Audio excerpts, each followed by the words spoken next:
everybody has some idea of the Spitfire and what it did and what it achieved and what it represents now. That is the one thing, isn't it, that the Spitfire appeals to all levels. I mean, whether you're 8 years old or you're 80 years old, you know, well, certainly in this country, you know what a Spitfire is, and most people know what it did. I think it's very important. I think a sense of identity, a sense of history of our country is extremely important. Otherwise we wouldn't be here, would we? That any Spitfires have survived is quite remarkable. During the Second World War, they were not expected to last more than a few weeks. Nobody expected these aeroplanes to be still flying 70, 75 years later. I mean, it was just, you know, nothing. It was furthest from their thoughts, I'm sure, you know, by a million miles at that point. But, you know, you have to look at it in the context of that period, of that time. It didn't really matter. Preparing for such longevity was never a consideration for those who designed and built these aircraft.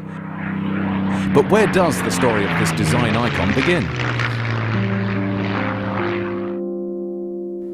As its designer, Reginald Mitchell will forever be remembered for his most famous creation.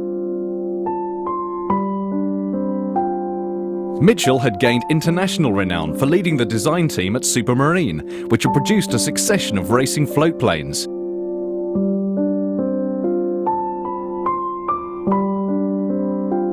In 1931, one of these aircraft won the coveted Schneider Trophy for the third time in a row, an unrivaled success at a time when aviation prowess was held in as high regard by the public as sporting achievement is today.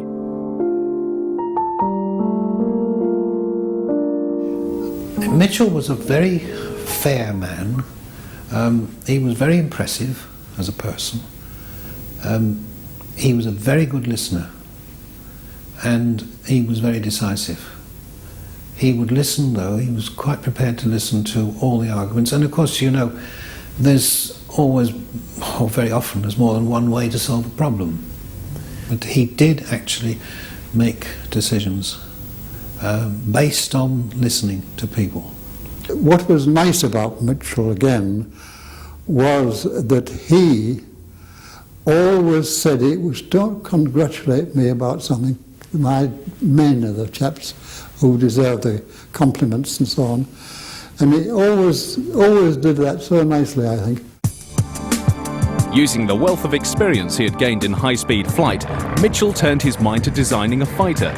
In the mid-1930s, Britain's Royal Air Force and most foreign air forces flew fabric-covered biplanes with fixed undercarriages and open cockpits.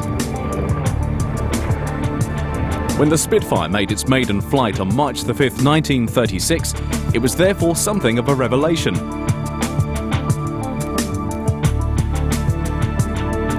It was a streamlined monoplane constructed almost entirely of metal.